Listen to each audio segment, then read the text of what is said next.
Pada kesempatan kali ini, kelompok kami akan mempresentasikan bab 5, yaitu tentang penggunaan informasi akuntansi diferensial dalam perencanaan laba jangka pendek. Sebelum mulai, saya akan memperkenalkan anggota kelompok saya terlebih dahulu, yang terdiri dari saya sendiri, Mary, yang setelah itu materi selanjutnya akan dipresentasikan oleh Natalia Sakita, lalu setelah itu Tiara, dan yang terakhir Valencia. Bab 5 ini kita akan membahas tentang apa saja sih? Yang pertama, perencanaan laba jangka pendek dan rekayasa parameter untuk perencanaan laba jangka pendek. Dalam suatu perusahaan bisa berhasil atau tidaknya itu dilihat dari kemampuan manajemen. Kemampuan manajemen itu seperti keterampilannya dalam mengatur, mengordinasikan, dan menggerakkan para bawahannya ke arah pencapaian tujuan yang telah ditentukan oleh organisasi tersebut. Dari kemampuan manajemen ini, dalam melihat kemungkinan dan kesempatan di masa yang akan datang itu baik jangka pendek atau jangka panjang. Oleh karena itu, tugas dalam manajemen ini adalah merencanakan berbagai alternatif dan perumusan kebijakan yang akan dilaksanakan di masa yang akan datang untuk perusahaannya, agar jika terjadinya kesalahan dapat direncanakan sejak dari sekarang. Jadi, intinya perencanaan pada dasarnya itu merupakan kegiatan yang membentuk masa depan sekarang. Kegiatan pokok manajemen dalam perencanaan perusahaan itu adalah memutuskan sekarang berbagai macam alternatif dan perumusan kebijakan yang akan dilaksanakan di masa yang akan datang.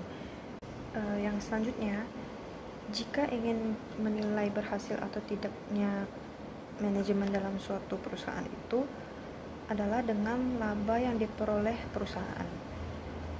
Laba terutama itu dipengaruhi oleh 3 faktor. Faktor yang pertama yaitu volume produk yang dijual. Volume produk yang dijual itu seperti besarnya unit produk yang dijual yang dinyatakan dalam jumlah unit yang harus dicapai dalam penjualan produk. Yang kedua, harga jual produk. Harga jual produk itu seperti berapa sih harga yang harus dibayarkan oleh konsumen untuk mendapatkan suatu barang yang diinginkan oleh konsumen. Lalu yang ketiga itu biaya. Biaya itu seperti harga pokok atau bagiannya yang telah dimanfaatkan atau bisa dikonsumsi untuk memperoleh pendapatan.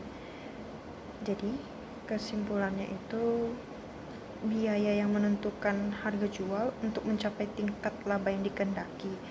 Lalu harga jual itu juga mempengaruhi volume penjualan, sedangkan volume penjualan langsung mempengaruhi volume produksi, dan volume produksi itu mempengaruhi biaya. Jadi ketiga faktor di atas tadi itu saling berkaitan satu sama lain dalam perencanaan laba jangka pendek maupun hubungan antara biaya, volume, laba yang memegang peranan yang sangat penting, dan manajemen itu juga memerlukan informasi untuk menilai berbagai macam kemungkinan yang akan berakibat terhadap laba yang akan datang nantinya. Perencanaan laba jangka pendek. Dalam pengambilan keputusan jangka pendek ini, manajemen memerlukan informasi akuntansi diferensial sebagai salah satu dasar pemilihan yang alternatif. Dalam penyusunan anggarannya ini, manajemen memerlukan informasi akuntansi itu dengan tujuan untuk mempertimbangkan berbagai dampak terhadap laba, akibatnya dipilihlah suatu alternatif. Lalu laba perusahaan dalam jangka pendek ini dipengaruhi oleh pendapatan, biaya variabel, dan biaya tetap. Jadi perencanaan laba jangka pendek yang dilakukan oleh manajemen dalam proses penyusunan anggaran ini, itu prosesnya itu juga manajemen memerlukan informasi akuntansi diferensial yang terdiri dari informasi pendapatan diferensial dan informasi biaya diferensial. Ini tujuannya untuk mempertimbangkan dampak perubahan volume penjualan. Kalau misalnya volume penjualannya ada yang berubah, berarti memerlukan informasi akuntansi diferensial yang terdiri dari 2 macam tersebut. Terus ada harga jual dan biaya terhadap laba perusahaan. Analisis impas dan analisis biaya volume laba merupakan teknik yang menggunakan informasi akuntansi diferensial untuk membantu manajemen dalam perencanaan laba jangka pendek. Laporan jangka pendek dilaksanakan oleh manajemen dalam proses penyusunan anggaran. Dalam proses penyusunan anggaran, manajemen selalu dihadapkan pada pemilihan alternatif tindakan yang harus dipertimbangkan dampaknya terhadap laba perusahaan. Manajemen akan dihadapkan pada pemilihan alternatif apakah harga jual produk dalam tahun anggaran yang akan datang perlu diturunkan untuk mengungguli posisi pasar pesaingnya di pasar. Jika harga jual produk diturunkan, kemungkinan yang akan terjadi adalah volume penjualan akan naik. Jika volume penjualan naik, anggaran biaya di masa yang akan datang akan naik pula.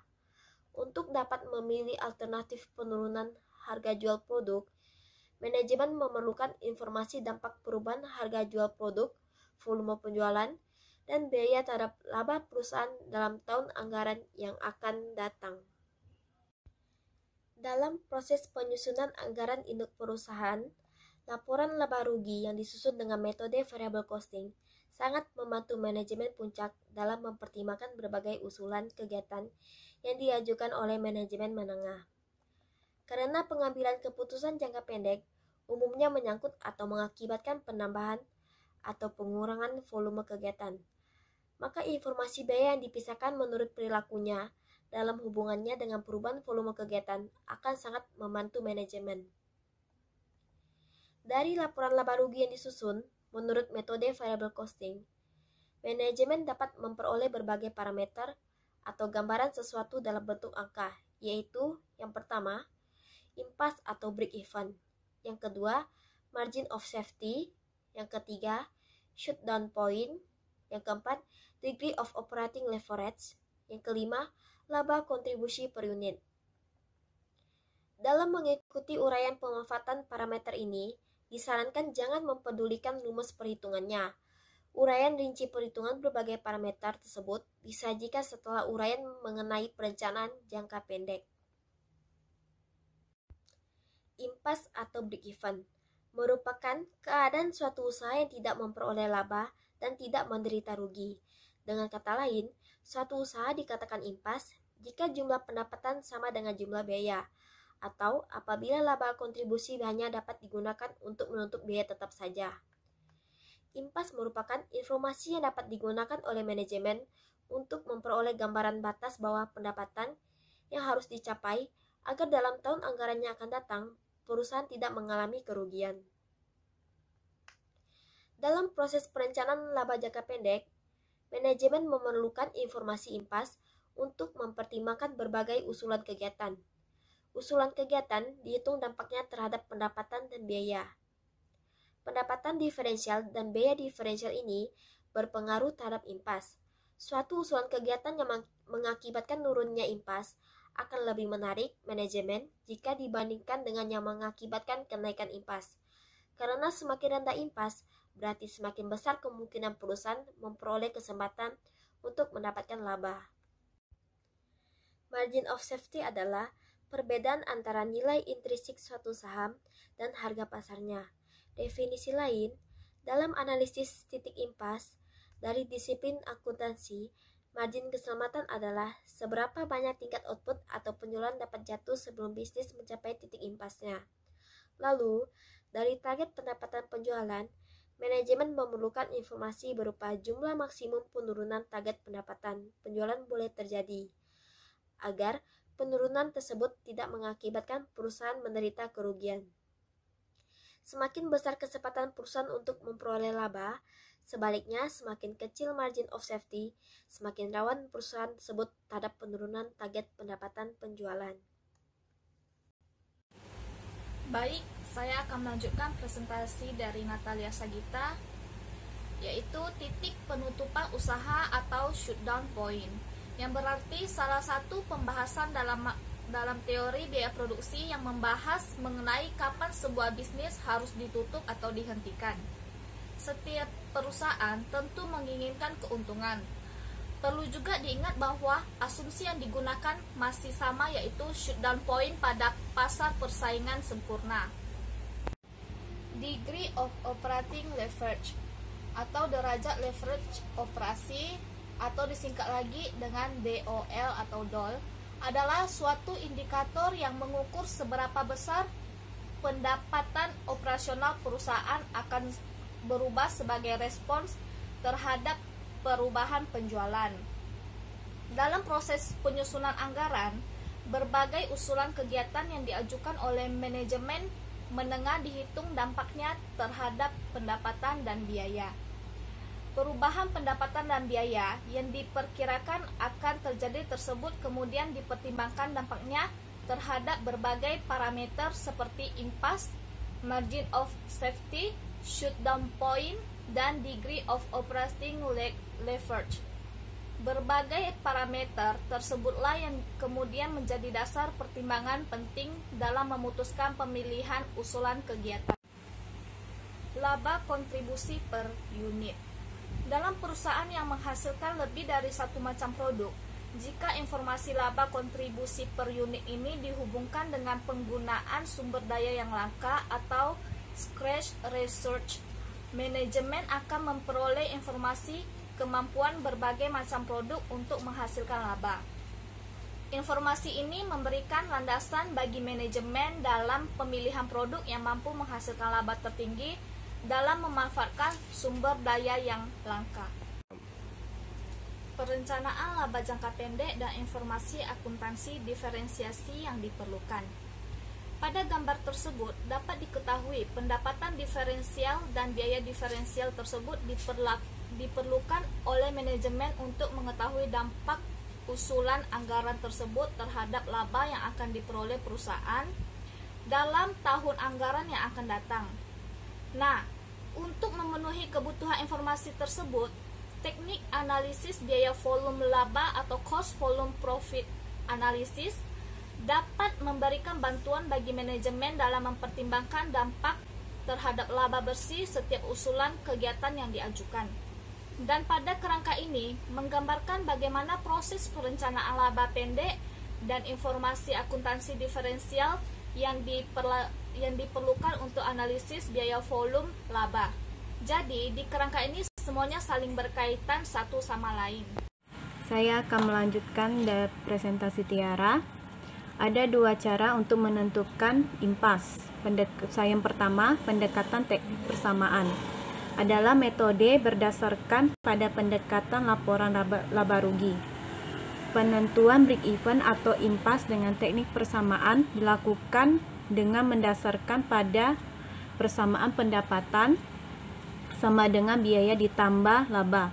Yang kedua, pendekatan grafis adalah salah satu metode yang dapat digunakan untuk memecahkan permasalahan linear programming, di mana seluruh fungsi kendala dibuat dalam satu bagian gambar, kemudian diambil keputusan yang optimum. Perhitungan impas dengan pendekatan grafis. Perhitungan impas dapat dilakukan dengan menentukan titik pertemuan antara garis pendapatan penjualan dengan garis biaya dalam suatu grafik. Titik pertemuan antara garis pendapatan penjualan dengan garis biaya merupakan titik impas. Untuk dapat menentukan titik impas, harus dilakukan grafik dengan sumbu datar menunjukkan volume penjualan, sedangkan sumbu tegak menunjukkan biaya dan pendapatan. Selanjutnya, analisis biaya volume laba. Analisis impas adalah suatu cara untuk mengetahui volume penjualan minimum agar suatu usaha tidak menderita rugi, tetapi juga belum tentu memperoleh laba. Dengan kata lain, labanya sama dengan nol. Analisis impas memberikan informasi tingkat penjualan minimum yang harus dicapai suatu usaha agar tidak mengalami kerugian. Dari analisis tersebut dapat juga diketahui sampai seberapa volume penjualan yang direncanakan boleh turun agar perusahaan tidak menderita kerugian. Analisis impas menyajikan informasi untuk perencanaan volume penjualan. Analisis impas merupakan salah satu bentuk analisis biaya volume laba karena untuk mengetahui impas maupun margin of safety perlu dilakukan analisis terhadap hubungan antara biaya, volume, dan laba. Jika dalam analisis impas titik berat analisis diletakkan pada penaksiran tingkat penjualan minimum yang dihasilkan laba yang sama dengan 0. Maka dalam analisis biaya volume laba ini titik berat analisis diletakkan pada sampai seberapa besar perubahan biaya, volume, dan harga jual berdampak pada laba perusahaan. Selanjutnya, manfaat analisis hubungan biaya volume bagi manajemen. Hubungan antara biaya, volume, dan laba dipengaruhi oleh 5 faktor atau suatu kombinasi faktor-faktor berikut ini. Yang pertama, harga jual per unit. Yang kedua, volume penjualan. Ketiga, komposisi produk yang dijual. Yang keempat, biaya varian persatuan. Yang terakhir, total biaya tetap. Karena analisis biaya volume laba membantu manajer untuk memahami hubungan antara biaya, volume, dan laba.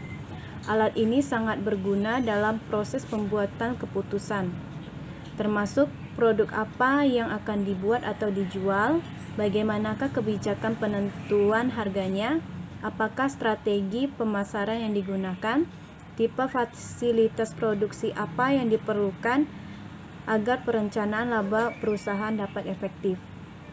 Manajemen harus dapat memperkirakan dampak perubahan masing-masing faktor tersebut terhadap laba bersih, impas, dan return of investment perusahaan.